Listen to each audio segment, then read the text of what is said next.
Hello and welcome back to the One Day Stronger podcast. I am Colin. I'm so glad you're here with me today. For those of you who don't know, this is a real talk on sobriety, personal growth, and becoming who you're always meant to be, one day at a time. If you're a returning listener, I want to thank you for listening to me and taking time out of your day to come on this journey with me. So let's get into it. Today's episode, I want to talk a little bit about some personal things. I want to talk about what my kid has taught me. About growth, about patience, about what it really means to be present in your own fucking life.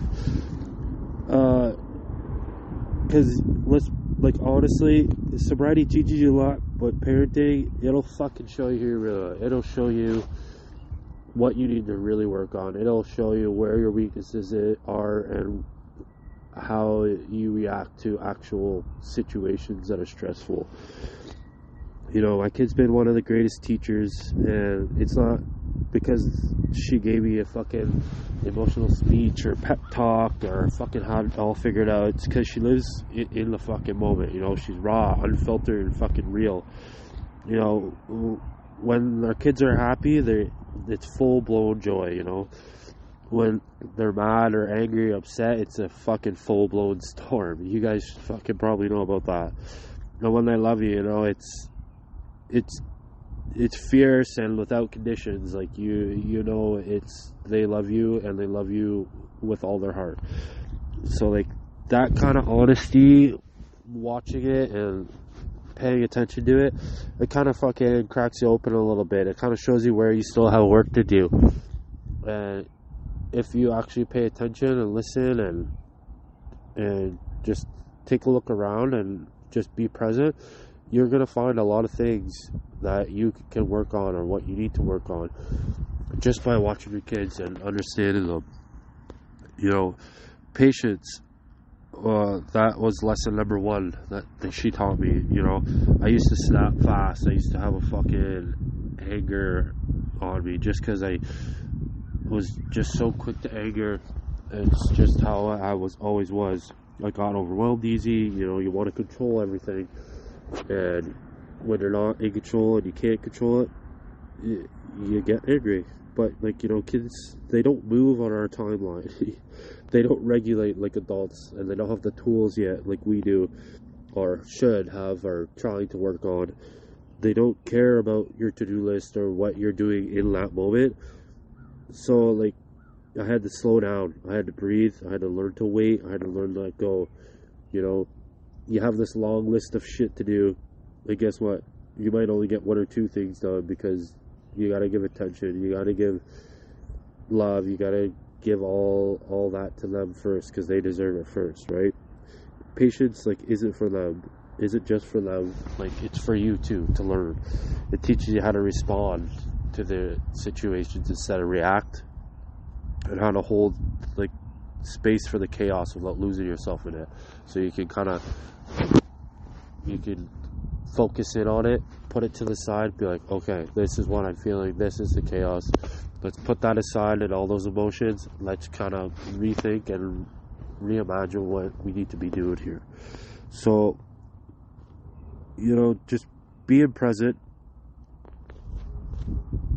Being present is the second thing that she taught me. Kids don't care about your past. They don't care what you messed up last year or last night. They really don't give a fuck because they don't know. They care if you're here. They care if you're there in the fucking moment. Now, listening, looking them in the eyes, holding their hands instead of your fucking phone, and paying attention, giving them the respect and love and attention that they deserve. That taught me that just being present isn't just good for them. It's good for me healing too. Because when I stopped escaping and started being present and realized my triggers and just was in the moment of when a trigger was happening or stress was happening, it was easy to be like, okay, be present in the moment. What is happening now? What can we change? You start seeing the good again, those little fucking moments, the ones that you missed of being in control. The next thing is selflessness. Before becoming a parent, it was all about me.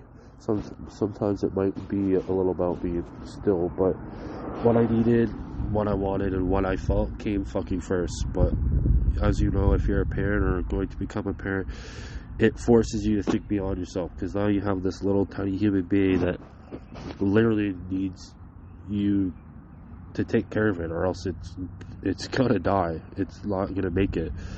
Not that in a way that drains you, but in a way that grows you. You gotta think beyond yourself. You realize love is an action, and showing up for someone else, that fuels you. Becomes your fuel to be there and show up every day and be the best you can be for them.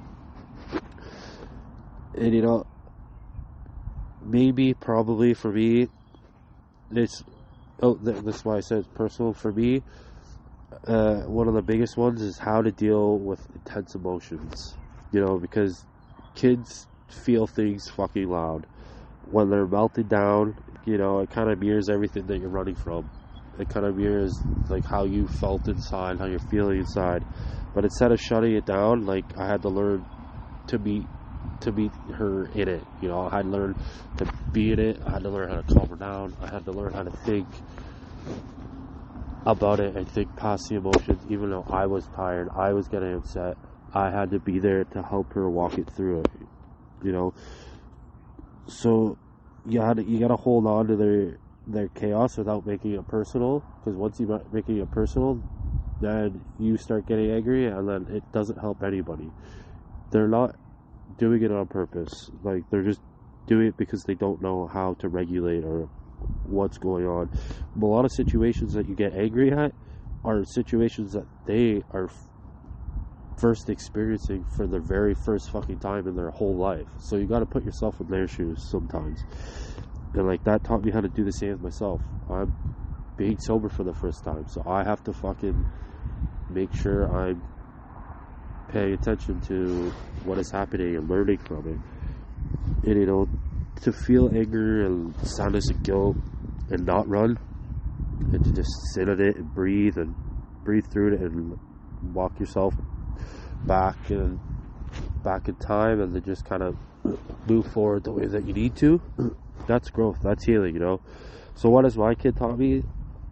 That, like, the healing just doesn't happen in a therapy room or a support groups or anything.